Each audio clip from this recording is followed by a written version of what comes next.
UDF അനുകൂല ട്രെൻഡാണ് സംസ്ഥാനത്ത് polling ശതമാനം ഉയരാൻ കാരണമെന്ന് കൽപ്പറ്റ മണ്ഡലം UDF സ്ഥാനാർത്ഥി ടി സിദ്ദിഖ്. വോട്ടെടുപ്പിൽ ഭരണവിരുദ്ധ വികാരം പ്രകടമായി. മണ്ഡലത്തിലും സംസ്ഥാനത്താകെയും UDF മികച്ച വിജയം കാഴ്ചവെക്കുമെന്നും ടി സിദ്ദിഖ് ന്യൂസ് മലയാളത്തോട് പറഞ്ഞു. സംസ്ഥാനത്ത് വോട്ടെണ്ണൽ ദിനത്തിൽ കനത്ത പോളിംഗാണ് രേഖപ്പെടുത്തിയിരിക്കുന്നത്. ഈ ഉയർന്ന പോളിംഗ് ശതമാനം തങ്ങൾക്ക് അനുകൂലമാകുമെന്ന് ഉള്ള പ്രതീക്ഷയിലാണ് ഓരോ മുന്നണികളും. നമ്മളോടൊപ്പം കൽപ്പറ്റ മണ്ഡലം UDF സ്ഥാനാർത്ഥിയായിട്ടുള്ള ടി സിദ്ദിഖ് ഉണ്ട്. ജില്ലയിൽ തന്നെ ഏറ്റവും കൂടുതൽ പോളിംഗ് ശതമാനം രേഖപ്പെടുത്തിയിരിക്കുന്നത് കൽപ്പറ്റ മണ്ഡലത്തിലാണ്. അപ്പോൾ ഈ പോളിംഗ് ശതമാനം ഉയർന്നതിനെ പറ്റി എങ്ങനെയാണ് അതിനെ കാണുന്നത്? പ്രതീക്ഷ എന്താണ്?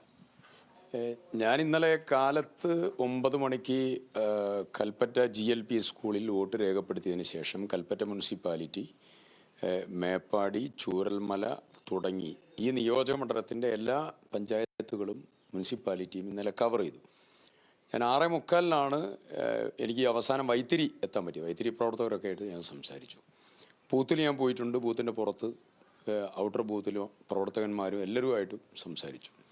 അപ്പോൾ എനിക്ക് വിസിബിളായ ഒരു പ്രധാനപ്പെട്ട കാര്യം, UDFൻ്റെ കേന്ദ്രത്തിൽ UDF ജയിച്ചേ പറ്റൂ എന്നുള്ളൊരു വാശിയും പ്രവർത്തനവും ഇന്നലത്തെ തെരഞ്ഞെടുപ്പിൽ വളരെ പ്രകടമായിരുന്നു.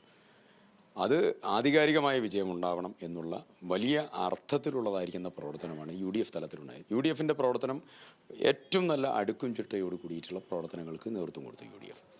എന്നാൽ LDFൻ്റെ ക്യാമ്പുകൾ മ്ലാനായിരുന്നു. അത്രയധികം റിയാക്റ്റീവ് ആയിരുന്നില്ല. സംസ്ഥാന തലത്തിൽ നോക്കുമ്പോൾ എന്താണ് ഒരു നിരീക്ഷണം? ഞാൻ ഇന്നലെ കാട്ടാക്കടയിൽ മത്സരിച്ച ശ്രീ MR ബൈജു മുതൽ ശബരി മുതൽ ഞാൻ ഒത്തിരി പേരെ ഇന്നലെ രാത്രി ഇന്നുമായിട്ട് വിളിച്ചിട്ടുണ്ട്. പലരെയും വിളിച്ചു. അപ്പോൾ അവരുടെ തെരഞ്ഞെടുപ്പ് പ്രവർത്തനത്തിൻ്റെ കാര്യങ്ങളും ജയപരാജയത്തെ സംബന്ധിച്ച കാര്യങ്ങളും പാർട്ടി നേതൃത്വമായിട്ട് സംസാരിച്ചിട്ടുണ്ട്. UDFൻ്റെ ഭരണം നിശ്ചയമായും വരും. നല്ല തമ്പിങ് മെജോറിറ്റിയിൽ കേരളത്തിലെ ജനത്തെ അങ്ങനെ നമ്മൾ അണ്ടർ എസ്റ്റിമേറ്റ് ചെയ്യരുത്. കേരളത്തിലെ ജനം എപ്പോഴും വളരെ കൃത്യതയോടുകൂടി അസസ് ചെയ്ത് വോട്ട് ചെയ്യുന്നൊരു കമ്മ്യൂണിറ്റിയാണ്. അപ്പോൾ ജനം ഒരു കൃത്യമായിട്ടുള്ള തീരുമാനം എടുത്തിട്ടുണ്ട്. മാറ്റം അനിവാര്യമാണ്. ആ മാറ്റത്തിൽ 2 ഘടകങ്ങളാണ്. ഒന്ന് പൊതുസമൂഹം, 2 ഇടതുപക്ഷ പ്രവർത്തകർ. അതിൽ CPM പ്രവർത്തകന്മാരാണ് അതിൽ പ്രാമുഖ്യം. G സുധാകരനും കുഞ്ഞുഷ്ണും പിന്നെ മാത്രമൊന്നുമല്ല, തർക്കം വേണ്ട. ഞാൻ സ്ഥാനാർത്ഥി പര്യടനവുമായിട്ട് പോയപ്പോൾ എന്നോട് സൈഡിലോട്ട് വിളിച്ചു കൊണ്ടുപോയി സംസാരിച്ച പാർട്ടി സഹകന്മാരുണ്ട്.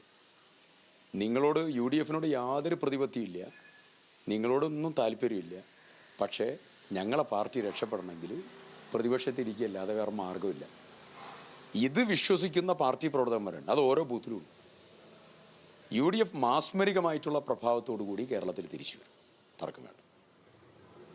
എന്തായാലും ഭരണവിരുദ്ധ വികാരവും ഒപ്പം UDF അനുകൂല ട്രെൻഡുമാണ് പോളിംഗ് ശതമാനം ഉയരാൻ കാരണമായതായി ടി സിദ്ദിഖ് വിലയിരുത്തുന്നത്.